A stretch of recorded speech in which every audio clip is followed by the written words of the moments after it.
All right, welcome back to another episode of Harmonious at Lunch. I am excited for this one for a couple of reasons. The title, let me give you the title. It's How Your Tech Stack is Costing You Money.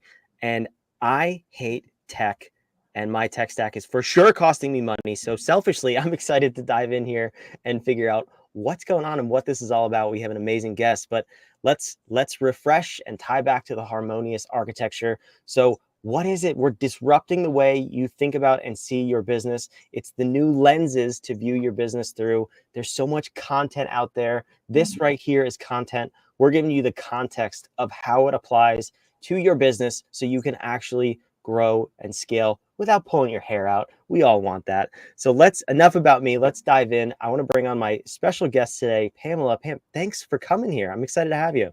Brandon, it's such a pleasure, and anything harmonious, I'm in. So thanks for having me. That's awesome. Now, I just met Pamela, but I did find out she is an Irish Canadian. So I think we're going to have a ton of fun here, and I'm super excited to dive in. So let's get going. So I want to find out, we're talking about tech stacks. Yes. So let's right off the bat, can we define what a tech stack is? And then I want to figure out how we got here. So it's really what I'm talking about is the software. So you need software to run your business, and it's all online today. So you log into it just like the apps that we're using here, and you have your account, and you're using 1, 2, 3, 20 pieces of software to run your business in a day or in general. And that stack can get really bloated really quickly. And before you know it, it's costing you more, or it's ineffective, so it's costing you more as well. And it can be really easy to all of a sudden sign up for the next piece, the next piece, the next piece. And before you know it, you're in trouble. Yeah. And also everything has a 14 or a 30-day free trial. So you're like, oh, I'll just try it. And then in 30 days, you have $5,000 of tech being charged to you that you forgot about. Right. And it's really dangerous to go into software on a 14 or 30-day trial, because it's almost impossible to use the software effectively if you're not all in. So those trials actually are costing us the most valuable thing that we have, and that's our time. Well, let's just pause right there. I've never heard anybody say that. I've heard the opposite, which is, oh, just try it. It's 14 days, it's 30 days, it's free. You'll get the feel. So I love that. How can you try a CRM? How can you try a piece of funnel software? So then let's back up. I want to dive into this because this is completely opposite of, like I said, what I've ever heard. So what is the effective way to actually evaluate a software before you start using it? Features. People want to go to that feature list and what's those little green check marks at each price point, and they're checking all these features. And if we know anything about business, it's never the features. Is it really that we're wanting? It's what's behind that. What is it that I can actually do with this software in my business or this offer? So you do need to evaluate what is it that are just absolutes for you. And then what you want to take a look at are the other pieces of the software. And those are technology. How is it being built? How is it being developed? How is it being run? Is the company stable? Whoa, we've had some companies lately, all of a sudden, they were selling lifetime offers and now they're almost out of business. They can't even produce what it is they promised. So you need to dig into those things in the back end and then understand, what does the service look like? And are they transparent? Are they generous? Are they going to nickel and dime you to death, right?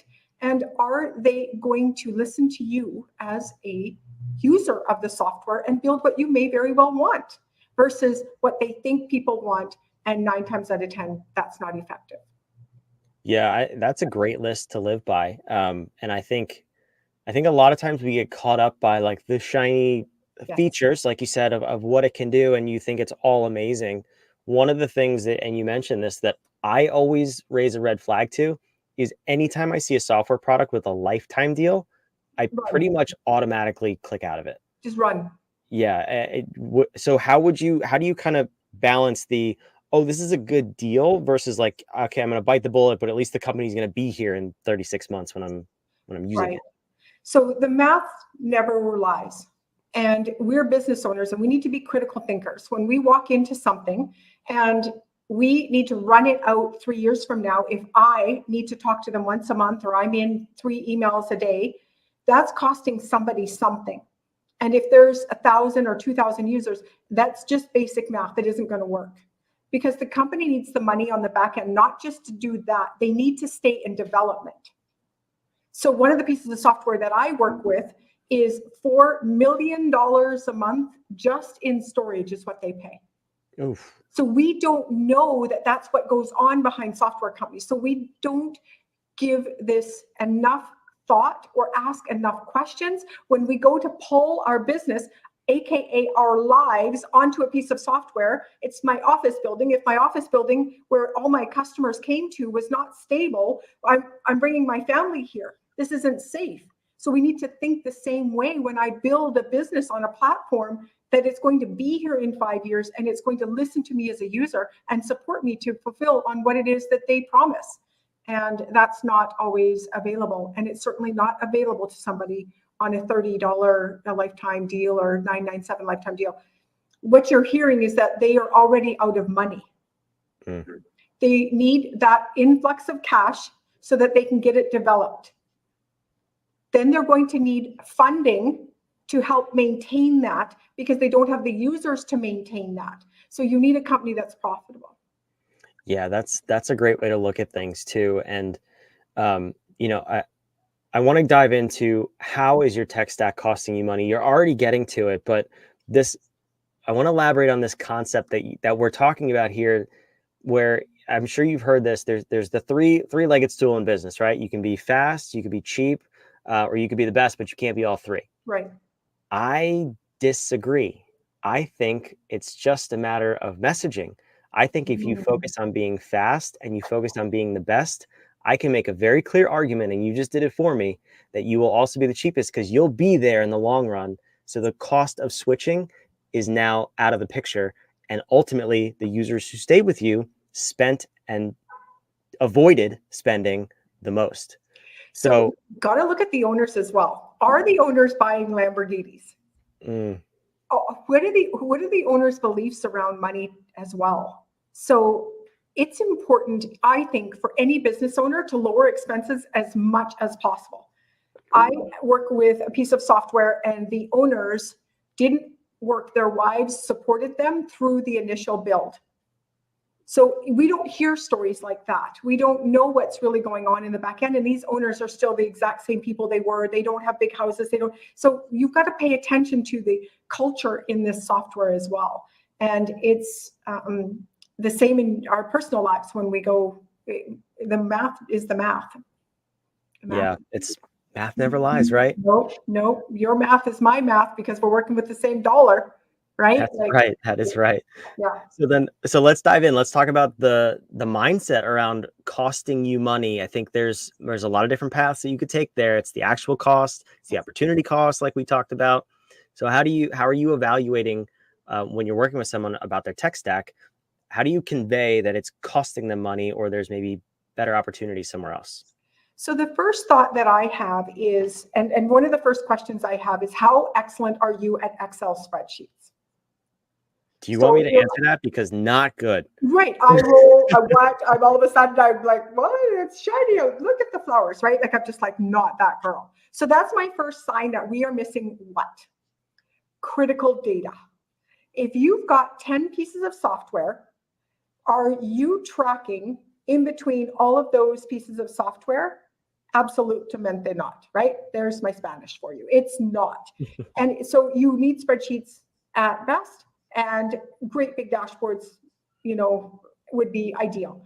So if I've got a client coming through a calendar, making an appointment, and then they come into an email marketing software, and I send them over to a funnel to do this, those jumps I can't track. So if I'm in a piece of software that's all in one, and I can actually see down the right-hand panel, this person was here, here, here, and here. Here's the opportunity. Here's where the traffic source was, all the communication, and then all the emails. I can see everything they've ever done. So I know the value of that customer compared to another customer based on they've done 10 steps with me, and this one's done 1. I'm going to talk to this person. I'm going to sell to this person. I'm going to email to this person. You don't email your whole list, folks. That's not going to work in 2024, right? You've got to segment lists, but how do you segment if you don't know where your customers actually are, where they were, where they would like to go next based on your next offer, and you won't have that information. So that's the first thing it's costing you, is clarity to scale. That's huge. There was like 20 things to dive in on there, but Right. clarity So, to scale is that is so huge. And that's what we look at is, I call it duct tape software, yeah, where you're putting like 7 different apps together to achieve the same thing that if you spent $12 more a month, you could probably get in one app. absolutely. So yeah, what is that? I mean, aside from clarity, what else does that kind of mentality cost you?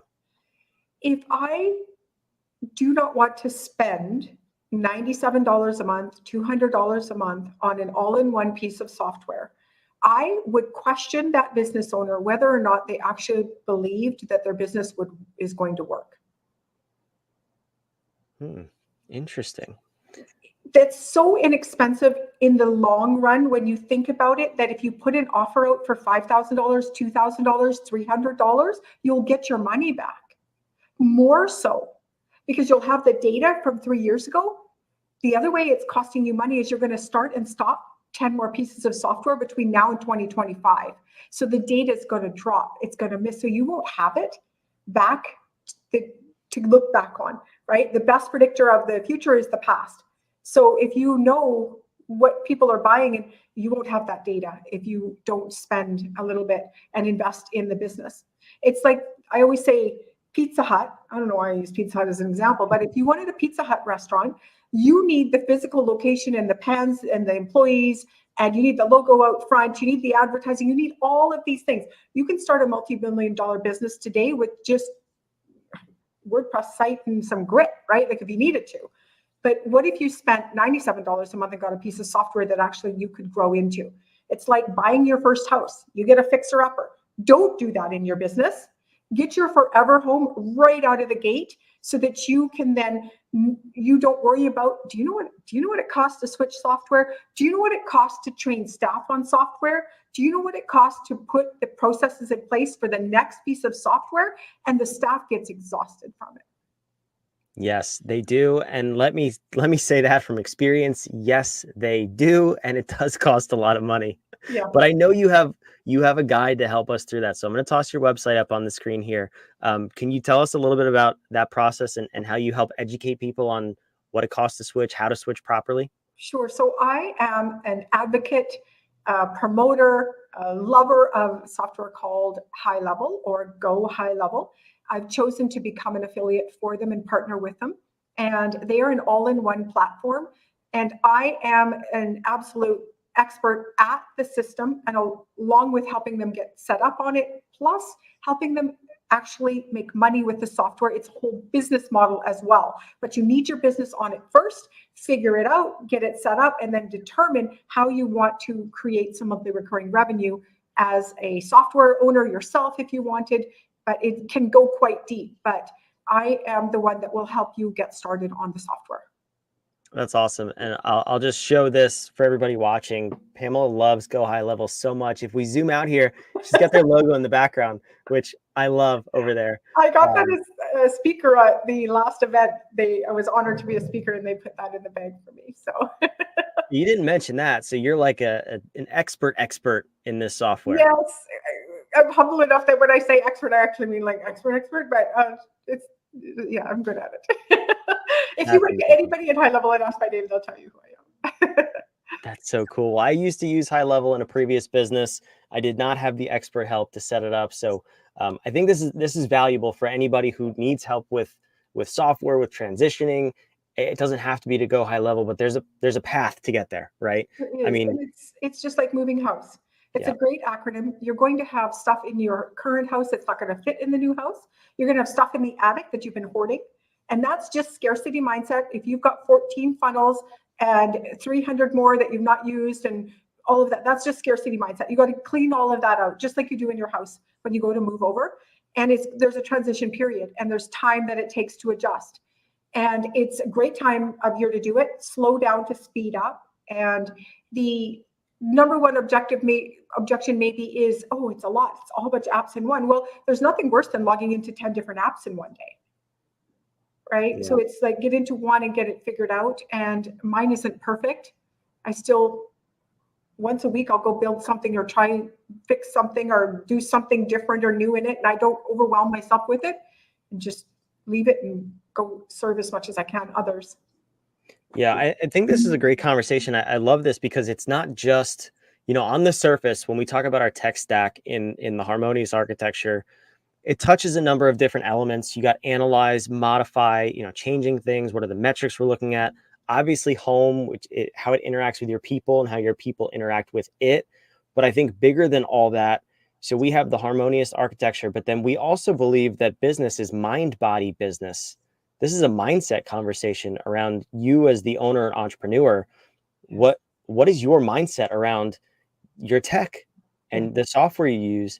Because if you, and Pamela said it so beautifully, but if you're making your employees suffer because you're trying to save a penny, I mean, your employee turnover is going to be so high. If you don't have employees, you're going to one day, you're going to need to. Yeah. If you want to grow and have a business, being a self-employed or a little side hustle, those things, that's fantastic. But you're going to grow or become extinct, one or the other. So the reason for business is to become profitable and make money, and you need more help. Yeah, that's so true. And I always say, well, that's why we have the architecture, right? You want to have the framework and the structure in place because you said it. If you're not growing, you're dying. So the goal is to grow your business, just grow your side hustle. If it's just you working an hour a day, that's fine. Yeah. Are you doing this to grow it or to waste your time? So have the tools and the structure in place to get there and work with an expert like Pamela who can help you set up those tools so you're not pulling your hair out along the way. That's no fun. Who wants that? No, it's not. And it's a lot of words around tech. We get these things like overwhelm and it's too much. And my first instinct is, well, that thought is not helping us. No.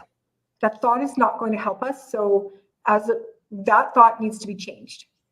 And if you've got a mission, if you've got a business, if you need the money to put your kids through college or retire, that thought isn't going to get you where you need to go. So, okay, you're not great at tech, maybe. I don't know the truth of that. Neither was I, honestly. And I don't think I'm the best one out there by any means. But what I'm passionate about is you making money. And the tech has, why would you get a shitty truck to haul the dirt when you can get a good truck? Like, you make 16 more trips, right? Come from the farm. So, maybe that metaphor is, but you kind of get where I'm going with it, right? You need a good tool, and the better the tool, and I did pick that up on the farm. When you go to do something, if you've got crappy tools, you're frustrated and you can't get where you need to go. Never mind quicker. Sometimes the tools just aren't effective. And it's the same in your business. Get that off the plate so you can go be of service and fulfill on what it is that you're here to do. Yeah, that's such great advice. And I know personally, I don't have the best tools at this point.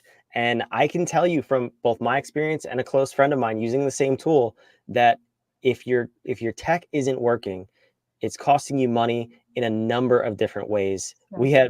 She was hosting an event and her tech collapsed and she couldn't send emails out to her registrants to be there live at the event. And I was like, that's costing you a reputation along with money, a number of other things. So true. So true. Yeah. Tech is always going to go down, right?